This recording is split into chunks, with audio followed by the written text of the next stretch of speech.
Hello everyone, welcome back to my channel village and city life. तो कैसे हैं आप सब? उम्मीद करती हूँ आप सब ठीक होंगे और स्वस्थ होंगे। स्वागत है आपका एक और नए ब्लॉग में। तो यहाँ पे हर सीखने लग रहा है स्कूटी। तो सीख तो क्या रहा है, इसको आ ही गई है बस। हम लोगों ने तो इसको बिल्कुल भी नहीं सिखाया था। ना एक दिन इसको लेके गए कि चल तेरे को स्कूटी सिखाते हैं। बस इसको पता नहीं कैसे आ ही गई स्कूटी चलानी। बच्चों को, लड़कों को थोड़ा होता भी क्रेज ज़्यादा है ना, गाड़ियों का, स्कूटियों का, इन चीज़ों का। और वैसे इसका ध्यान तो है भी ज़्यादा गाड़ियों में। तो इसको अपने आप से ही आ गई स्कूटी। गाँव में भी इसने 1-2 बार चलाई थी, तो प्रैक्टिस होगी। यहाँ पे भी ये दूसरी तीसरी बार चला रहा है। तो और ये देखो अकुल को, इसके अपने अलग से स्टंट चल रहे हैं, हाथ छोड़ के यहाँ साइकिलिंग कर रहा है। तो मेरी मम्मी खड़ी होके बालकनी से ना देख रही थी, तो मम्मी की तो हँसी ही नहीं रुकी। कह रही दीदी छोटनिया ने देख कैसे मस्ती में आ रहा है, हाथ छोड़ के कॉलर ऊपर करके बालों में हाथ फेरते हुए, और फिर यहाँ पे साइकिलिंग कर रहा है। उसके बाद यहाँ पे मैंने हर से खड़ी करवा दी स्कूटी। मैंने कहा बेटा अब 4-5 चक्कर लगा ले तूने, बहुत है आज के लिए, अब रख दे। और ये भी इसके आगे आगे घूम रहा था। मैंने कहा कहीं टक्कर वक्कर हो गई ना दोनों की तो गिरोगे धड़ाम से। तो उसके बाद फिर मैंने ऊपर बुला लिया था इनको, और हम लोग हो रहे रेडी जाने के लिए दिल्ली। तो मैंने बताया था ना कि हम लोग टिकट लेके आए थे दिल्ली से। हम लोग गए थे बुड़ेला। बुड़ेला विकास नगर में है ये, विकास नगर ही था। हाँ, विकासपुरी में था। वहाँ पे गए थे हम लोग, लगभग 1.5 घंटे के आसपास का रास्ता था। तो पहले तो हस्बैंड ही जा रहे थे, तो मैंने बोला कि मैं भी चलूंगी, क्योंकि वहाँ पे अग्रवाल करके एक मार्केट था। तो उसका मैंने बहुत नाम सुना था कि उसमें काफ़ी अच्छे रेट पे सामान मिलता है, चाहे ग्रोसरी हो चाहे कोई भी चीज़ हो। तो इन्होंने एक व्हाट्सएप ग्रुप उसका जॉइन किया हुआ था, तो उसपे आते रहते थे ऑफर डेली। तो मैंने सोचा कि पता नहीं क्या इंटरेस्टिंग सा मिलेगा वहाँ पे। तो मैं भी हो ली यहाँ पे रेडी। तो मैंने जैकेट पहन लिया क्योंकि सर्दी तो हो रखी है, स्कूटी पे वैसे भी सर्दी लगेगी। और बालों को मैंने दबा लिया अपने क्लेक्चर से, खुला नहीं छोड़ा है क्योंकि स्कूटी पे हवा लगेगी ना तो घोंसला बन जाएगा बालों का यहाँ पे। तो सारा सामान तो क्या पैक करना था, पर्स रख लिया और ये सब दुपट्टा लेके चल दी मैं नीचे। और हस्बैंड पहले से ही वेट कर रहे थे। ये गुस्सा भी हो रहा था कि लेट करवा रही है तू, आ क्यों नहीं रही जल्दी से। तो यहाँ पे हम लोग स्कूटी से ही जा रहे हैं, क्योंकि गाड़ी से तो वहाँ जाने में टाइम लगेगा, जाम वगैरह मिल गया, रेड लाइटें बहुत होती हैं, तो गाड़ी से टाइम टेकिंग हो जाएगा। स्कूटी से हम लोग जल्दी पहुँच गए थे। तो यहाँ पे हमने दोनों ने एक-एक हेलमेट ले लिया है, क्योंकि जा रहे दिल्ली में तो चालान तो भैया कौन भुगतेगा वहाँ के। तो इस वज़ह से हम लोगों ने अपने हेलमेट सारे जो भी डॉक्यूमेंट थे सब रख लिए। उसके बाद हम लोग निकल लिए, और हम लोग द्वारका से होके गए थे, क्योंकि यहाँ से शॉर्टेस्ट पाथ पड़ता है, छोटा सबसे रास्ता इधर से ये। इफ़को चौक से होके हम लोग पहले जाते थे जब द्वारका नहीं बना था ना, तो वहाँ से काफ़ी टाइम टेकिंग हो जाता था। इसके बाद हम लोग पहुँच गए थे यहाँ बुड़ेला, और टाइम हो रहा था 3:30 के आसपास का।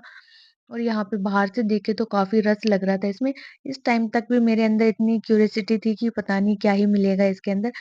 तो हम लोगों ने पानी-वानी पिया, बॉटल हम अपने साथ लेके गए थे। और हेलमेट एक ही आया स्कूटी में, दूसरा हाथ में लटका के चल दिए इसके अंदर देखने के लिए कि क्या है इसके अंदर क्या नहीं। तो भीड़ तो इतनी ज़्यादा लगी हुई थी क्योंकि बाहर आया हुआ था सामान। तो बाहर जितनी भी बोतलें थी सब कोल्ड ड्रिंक की पड़ी हुई थी, और कोल्ड ड्रिंक पे ऑफर चला हुआ था, buy one get two free. इस पे था, माज़ा पे था, और मोस्टली लोग माज़ा लेके जा रहे थे। बट हम लोगों ने नहीं खरीदा। हस्बैंड ने बोला कि एक तरीके से ये स्लो पॉइज़न है, क्या खरीद के करोगे, इसमें इतना ज़्यादा शुगर होता है। तो इस बात से मैं भी एग्री हूँ। हम लोग काफ़ी कम अभी कोल्ड ड्रिंक पी रहे हैं। लगभग 1 साल के होते आ रहा है, हम लोगों ने सॉफ्ट ड्रिंक है बहुत कम कर दिया है ये पीना। क्योंकि इनमें होता है, इतना सारा मीठा होता है कि आप पी ही नहीं सकते हो उसको। इसके बाद हम लोग एंटर कर गए थे स्टोर में, तो यहाँ पे मैंने रेट देखे चीज़ों की, तो मुझे कुछ ख़ास फ़र्क नहीं लगा। ड्राई फ्रूट देखे मैंने पहले, तो ड्राई फ्रूट तो इससे सस्ते तो हमें हमारे रिलायंस में ही मिल जाएँगे। फिर मैंने नहीं लिया। इधर आके मैंने चावल देखे, तो रेट तो मुझे इसका सही लगा। ये बोल रहा था बासमती राइस है। फिर इसमें मिक्स थे, 2 तरह के चावल ना मिक्स थे, एक पतला एक थोड़ा मोटा। तो फिर हस्बैंड बोले कि कोई फ़ायदा नहीं है यहाँ से बोझ घीस के ले जाने का, हम अपना रिलायंस से ही ले लेंगे। तिबार बासमती तो वो ज़्यादा अच्छा है इससे। फिर हमने यहाँ भी चांस नहीं लिया। इसके बाद हम लोग ऊपर गए, तो ऊपर लॉन्ड्री वगैरह का और जो डेली यूज़ के एसेंशियल होते हैं ना, उन सब का सामान था। तो यहाँ भी हमने कुछ चेक किया। फेस वॉश लेना था पर फिर नहीं ले पाए, क्योंकि बिलिंग के लिए टाइम नहीं था ना, इतनी लंबी लाइन लगी हुई थी, फिर हमें वापस घर भी जाना था। तो फिर हम दोनों ने मिलके यही डिसाइड किया कि हम यहाँ से कुछ नहीं लेंगे क्योंकि ऐसा कुछ है नहीं, ऊँची दुकान फीके पकवान है यहाँ के, मुझे जो चाहिए था वो यहाँ तो मिला ही नहीं कुछ। मैं तो ऐसे ही अपना टाइम खराब किया मैंने यहाँ आके। फिर वहाँ से हम लोग टिकट लेते ही वापस हो लिए थे क्योंकि हमारा मेन मकसद वहाँ से टिकट लेना था, जो हमें सही मिले। सबसे बढ़िया बात वही हुई कि जो आधे रेट में मिले हमें टिकट वहाँ से। उसके बाद हम लोग जैसे ही वहाँ से आए तो रास्ते में पड़ी थी मंडी, तो यहाँ पे फ्रूट इतने सारे थे, तो मैंने हस्बैंड से कहा और कुछ नहीं मिला तो चलो फ्रूट तो लेके चलते हैं ना, आए हैं दिल्ली फ्रूट लेके नहीं गए तो क्या फ़ायदा हो, क्योंकि दिल्ली में सस्ती मिलती है सब्जियाँ और फ्रूट सारे ही। इसके बाद मैंने अदरक ली और यहाँ पे ये वाली अदरक ₹40 की आधा किलो थी और देख सकते हो सारी पकी हुई अदरक है, कच्ची अदरक तो है ही नहीं कि खराब हो जाएगी 2 दिन में। उसके बाद हमने यहाँ पे अमरूद का रेट पूछा तो ये ₹60 किलो दे रहे थे, तो हस्बैंड बोले ये वाले नहीं मोटे वाले अमरूद लेंगे, क्योंकि दोनों का रेट सेम ही था और अमरूद देखो कितने फ्रेश थे, देखते ही खाने का मन कर रहा था। उससे आगे जैसे ही बढ़े तो यहाँ पे था केले वाला और ये ₹50 की दर्जन दे रहा था। तो ₹50 की दर्जन इतनी अच्छी केला और कहाँ मिलेंगी, तो हमने ले लिया सीधा 2 दर्जन, क्योंकि केला मेरे बच्चों को बहुत पसंद है। तो जल्दी खत्म हो जाएगी और नहीं भी होगी तो मैं बनाना शेक बना दूँगी। तो यहाँ पे हमने फिर 2 दर्जन केला ले लिया और साथ में हमने पन्नी किसी से भी नहीं ली। इसने तो केले वाले ने तो मना करते-करते ज़बरदस्ती पन्नी घुस दी। मैंने इतना मना किया, मैंने कहा मत दे भाई, और फिर वो फट भी गई पन्नी। उसके बाद हम आगे बढ़े, तो अनार जो आपने देखे थे ना वो ₹100 किलो थे, बट हमने नहीं लिए क्योंकि कब अभी होता है ना कि किसी अनार के दाने इतने टाइट होते हैं, खाए नहीं जाते। फिर उसके बाद हम लोगों ने ली संतरा, तो ये वाला संतरे वाला दे रहा था 100 की 2.5 किलो। तो इसके पास हमने संतरे लिए छाँट-छाँट के। तो यहाँ भी हमने पन्नी नहीं ली और मोस्टली मेरा क्या होता है कि मैं जो पन्नी होती है ना अपने घर से लेके जाती हूँ। तो इस व्लॉग के थ्रू ना मैं आपको भी यही कहना चाहती हूँ कि हम लोग इतनी सब्जियाँ लाते हैं मार्केट से, फ्रूट लाते हैं, सामान लाते हैं, तो उस हर सामान के साथ पन्नी आती है। तो हम 1-2 बार ले आएँ चलो पन्नियों को, तो उन्हीं पन्नियों को क्यों ना हम बार-बार रीयूज़ कर लें, अपना थैला लेके जाएँ, जो मोटी चीज़ें उनको बिना पन्नी के थैलों में ही सीधा डलवा लें, तो हम अपनी तरफ से ही कितना पॉल्यूशन कम कर सकते हैं, प्लास्टिक का यूज़ कम कर सकते हैं।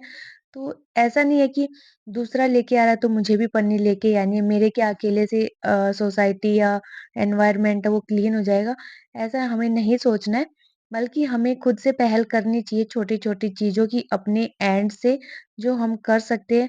और मैंने ये अपने खुद से ही करना सीखा, किसी दूसरे को देख के नहीं सीखा। मैंने पन्नियाँ ले जाना पता नहीं मुझे 1 साल होते आ रहा है, मैंने अवॉइड की हुई है। जो मैं पन्नियाँ लेके आती हूँ उन्हीं को रीयूज़ करती हूँ या फिर अपना थैला लेके जाती हूँ।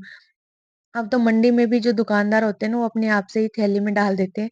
देखते ही समझ जाते हैं कि मैडम आप अच्छा काम कर रहे हो, हमारे रुपए बच जाते हैं ऐसे। और हर कस्टमर ऐसा हो जाए तो हमारे काफ़ी रुपए बच जाएँ पन्नियों के, और ये प्लास्टिक भी कम हो जाए। तो हमें ऐसा करना चाहिए। इसके बाद हमने लिया अमरूद, तो इसको भी हमने बैग में डलवा लिया था सीधा ही। और केला वैसे ही पड़ी थी ना, तो मैंने सबको बोला था कि भाई आराम से डालना, देखो केला को कोई चोट ना लग जाए। उसके बाद हस्बैंड बोले बहुत हो गई सब्जी, भाग ले यहाँ से, ये दिल्ली है पता ही नहीं चलेगा स्कूटी कब कहाँ किधर चली गई। तो हम लोग भागे दौड़े गए अपनी स्कूटी के पास, बट हमें मिल गई वहाँ पे।